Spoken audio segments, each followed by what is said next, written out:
नमस्कार किसान मित्रों, स्वागत है आपका कृषि जानकारी यूट्यूब चैनल पर। मैं हूं आपका दोस्त कपिल लागड़। किसान मित्रों, जैसा कि आप सभी को पता है कि बारिश का दौर निकला ही है और लहसुन किसानों के यहाँ पर एक बड़ी समस्या आ गई है। किसान मित्र घबरा रहे हैं और सच में भी घबराने लायक कंडीशन भी है। किसान मित्रों, देखा जाए जब भी हम अपने खेत पर जाते हैं और हमारी फसल अगर स्वस्थ रहती है, बिल्कुल स्वस्थ रहती है, तो हमें उतनी ज़्यादा टेंशन नहीं रहती। पर अब किसान मित्र जब अपने खेत में इतनी मेहनत करने के बाद में जब जा रहे हैं तो वहाँ पर स्वस्थ जो फसल होनी चाहिए उसके प्लेस पे हम देख रहे हैं कि लहसुन जो है वो मुरझा रही है या फिर कोई समस्या है वहाँ पर है। तो दोस्तों, बहुत सारे ऐसे इंडिविजुअल कॉल, मैसेज, व्हाट्सएप, बहुत सारे ऐसी चीज़ें हैं, फ़ोन कॉल वगैरह आ रहे हैं, फ़ोटोज़ आ रहे हैं, वीडियोज़ आ रहे हैं कि लहसुन जो है वो बिल्कुल, उसके पत्ते जो हैं वो बिल्कुल सुस्त से हो गए हैं। तो दोस्तों, समझते हैं आखिरकार क्या हुआ है, ऐसा क्या कारण हुआ है कि लहसुन जो है वो इस प्रकार से पड़ी है। दोस्तों, बात करता हूँ मैं सीधे मुँह, तो लहसुन यहाँ से देखा जाए तो वो लहसुन जो है या लहसुन के पौधे जो हैं वो कम्प्लीटली तनाव या फिर स्ट्रेस में आ गए हैं। स्ट्रेस, अब मैं आपको यहाँ पे स्ट्रेस के बारे में बहुत बार मैंने आपको पहले भी बताया था और आज भी बता रहा हूँ कि लहसुन में स्ट्रेस जो है, इस वीडियो में हम पूरा स्ट्रेस का कारण, किस प्रकार का स्ट्रेस होता है वो हम बात करेंगे। दोस्तों, आगे आने वाले वीडियोस के लिए मैंने निमेटोड्स के ऊपर भी एक वीडियो बनाना चाहता हूं, पर मैं आपसे एक थोड़ी सी मेरी भी आपसे शिकायत है।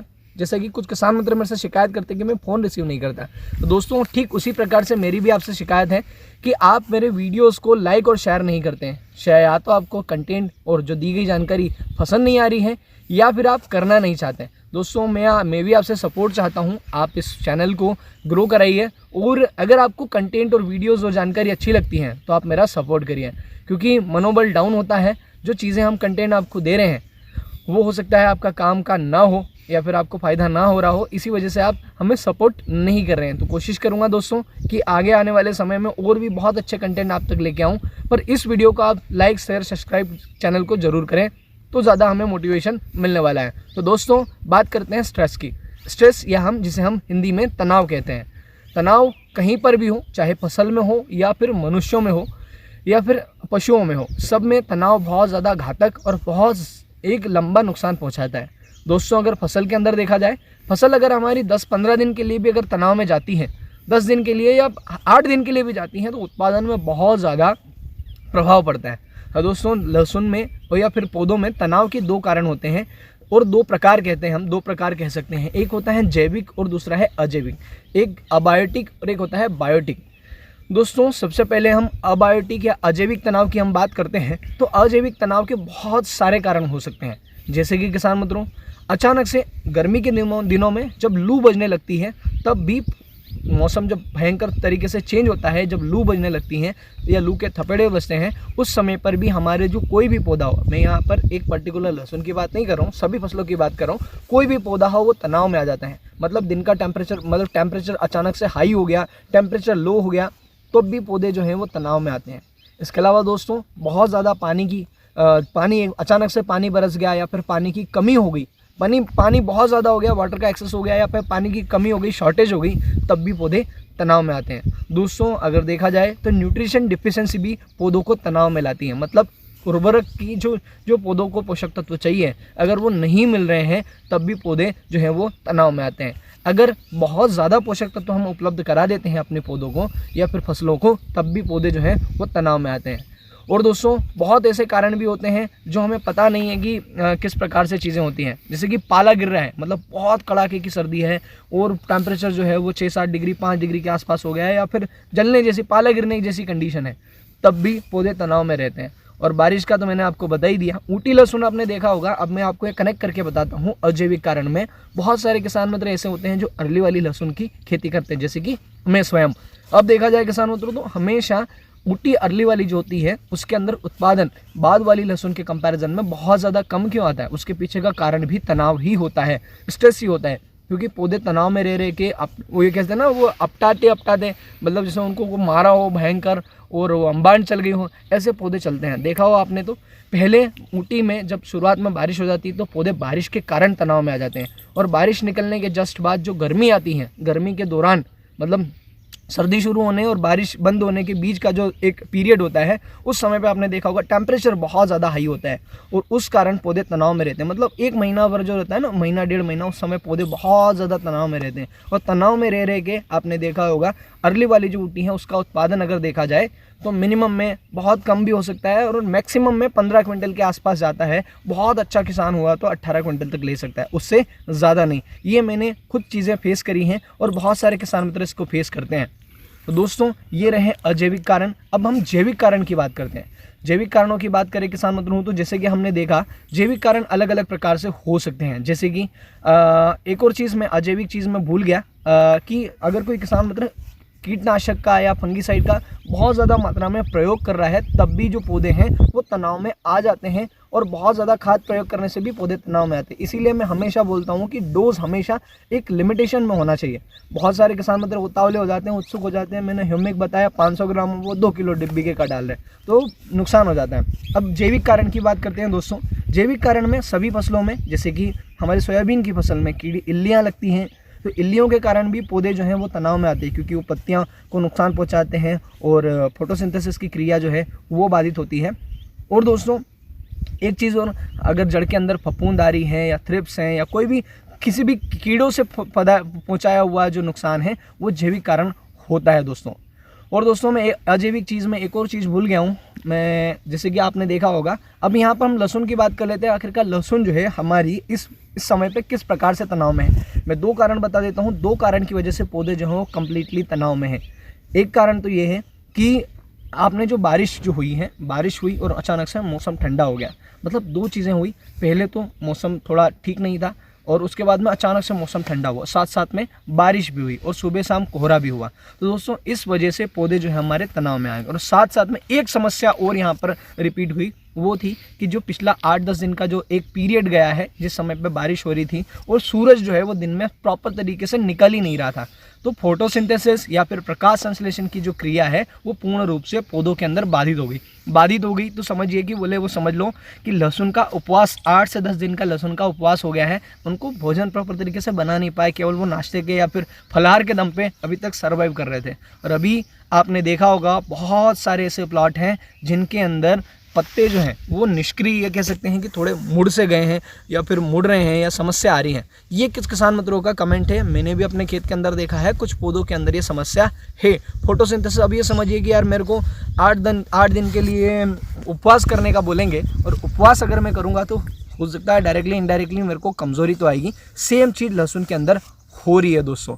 अभी ये कह सकते हैं कि जब ये मौसम पूर्ण रूप से खुल जाएगा, अब ये खेतों की नमी जब मर जाएगी तब अपने आप हमारे जो पौधे हैं वो सही हो जाएंगे।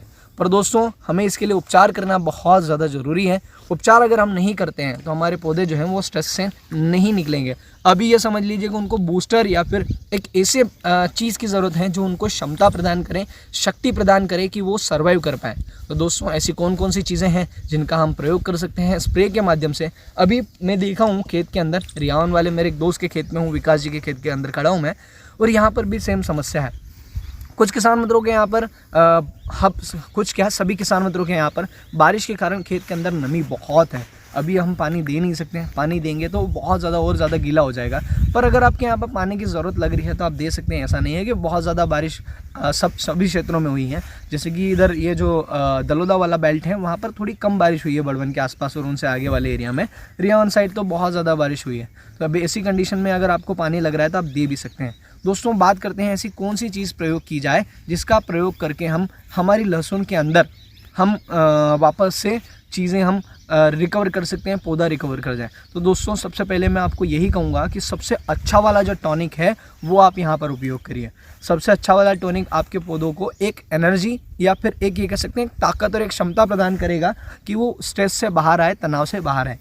और बेस्ट टॉनिक में हम गिनाता हूँ मैं आपको कुछ बेस्ट टॉनिक जो है वो मैं आपको बता देता हूँ, वो आप उपयोग कर सकते हैं। सबसे बेस्ट रहेगा जो बायो20 आता है। बायो20 को मेरे को परिचय की तो ज़रूरत नहीं है, बायो20 को हर किसान मित्र जानता है। उसको 2 ml प्रति लीटर के हिसाब से आप पानी के में मिलाकर आप किसी भी फंगीसाइड इंसेक्टिसाइड के साथ में आप मिलाकर स्प्रे कर सकते हैं। बायो20 सबसे बेस्ट है। अगर इसके अलावा अगर हम बात करें तो जो पोषक कृषि रसायन का पोषक सुपर आता है वो भी बहुत शानदार एक टॉनिक है, वो भी आप उपयोग कर सकते हैं। इसके अलावा दोस्तों अगर देखा जाए तो जो हमारा फेंटेक आता है कोरोमंडल का, वो भी बहुत शानदार एक टॉनिक है, आप वो भी उपयोग कर सकते हैं। इसके अलावा टाटा बहार आता है, वो भी शानदार है।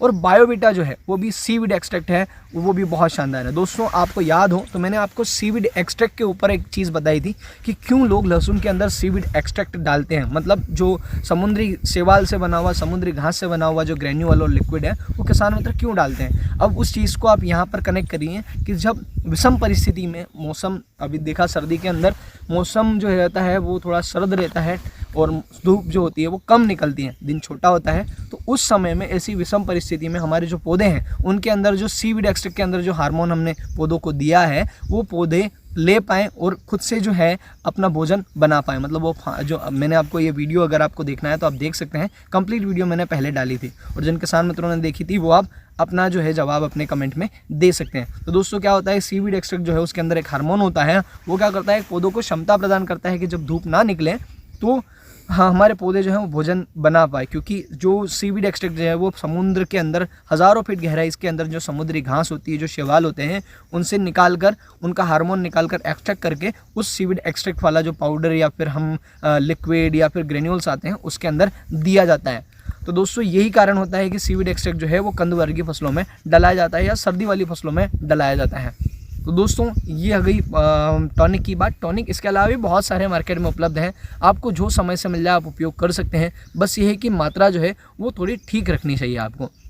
दोस्तों एक और चीज़ यहाँ पर, एक सिलिकॉन जो होता है, सिलिकॉन चाहे वो सिलिकॉन चिपको की बात करें उसके अंदर भी सिलिकॉन आता है, सिलिकॉन का पाउडर भी आता है, इसके अलावा लिक्विड भी बहुत सारे मार्केट के अंदर सिलिकॉन लिक्विड जो है वो आपको आजकल मार्केट में उपलब्ध है, आप वो प्रयोग कर सकते हैं। जैसे कि पूर्वा कंपनी का एक आता है, एक एग्रीसेल का माइक्रोसिलिसिक के नाम से आता है, इसके अलावा एक सीरी के नाम से भी आता है, वो भी आप उपयोग कर सकते हैं।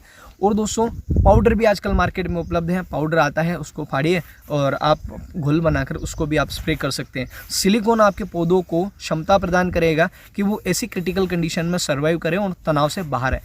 यहाँ पर सिलिकॉन का बहुत बड़ा रोल रहने वाला है किसान मित्रों, पौधों को तनाव से बाहर लाने के लिए। दोस्तों एक और चीज़ मैं आपको एक और चीज़ सजेस्ट करूंगा। अब यहाँ पर जो किसान मित्र हैं जिन्होंने मैंने पहला एक स्प्रे सजेस्ट किया था, अब मैं उनको यहाँ पर दूसरा स्प्रे जब हम कर ही रहे हैं तो मैं एक चीज़ और फंगीसाइड और जो बैक्टीरिया साइड है उसका एक कॉम्बिनेशन बताऊंगा, आप वो प्रयोग कर सकते हैं। दोस्तों सबसे बढ़िया जो आपको बैक्टीरिया साइड और फंगीसाइड का कॉम्बिनेशन आपको मिलता है वो धानुका कंपनी का एक कोनिका के नाम से एक प्रोडक्ट आता है, वो आप उपयोग कर सकते हैं। उसमें कॉपर ऑक्सीक्लोराइड प्लस कासुगोमाइसिन होता है, इसके अंदर कॉपर प्लस बैक्टीरिया साइड का कॉम्बिनेशन होता है, कासु बी जो होता है वो।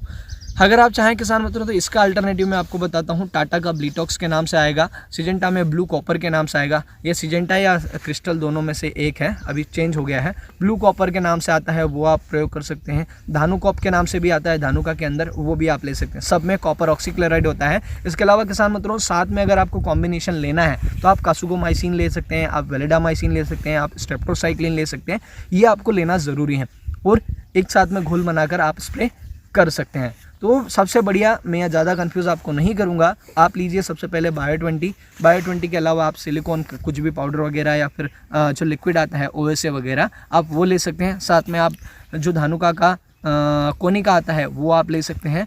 और साथ में मैं आपको यहाँ ये कहूँगा कि मैंने आपको पिछले एक वीडियो में थाइमेथोक्सोम 25% FS या सिजेंटा एक्तारा के बारे में बताया था, उस समय पे मैंने आपको वो चीज़ क्यों डलाई थी आप समझिए, क्योंकि जो थाइमेथोक्सोम होता है वो सिस्टमेटिक इंसेक्टिसाइड होता है, उस समय पर हमारे पौधे के अंदर वो पत्तों से होते हुए पूरे जड़ में फैलता है और जो मौसम ख़राब हो रहा था उस समय पर कीड़े लगने की जो समस्या है वो हमारे पौधों को क्षमता प्रदान करता है कि कीड़े ना लगें और वो पूरा जो पौधा है वो जहरीला हो जाए। तो इस वजह से हमने वो आपको सजेस्ट किया था। दोस्तों अगर आप यहाँ चाहते हैं कि यहाँ हमें कौन सी चीज़ें उपयोग करनी चाहिए तो मैं आपको ये सजेस्ट करूँगा कि यहाँ पर अभी अगर आपने थाइमेथोक्सोम उपयोग नहीं किया तो आप वो उपयोग कर सकते हैं। इसके अलावा दोस्तों बहुत सारे मार्केट में जैसे प्रोडक्ट हैं, जैसे कि अगर देखा जाए हल्के में तो आप सुमिटोमो कंपनी का जो डैनिटोल आता है वो आप प्रयोग कर सकते हैं, वो बड़ा शानदार रिजल्ट देगा इनिशियल स्टेज पे, वो बढ़िया है। अगर आप चाहें तो प्रोफेनोसाइफर भी आप उपयोग कर सकते हैं, वो भी शानदार रिजल्ट आपको देने वाला है दोस्तों।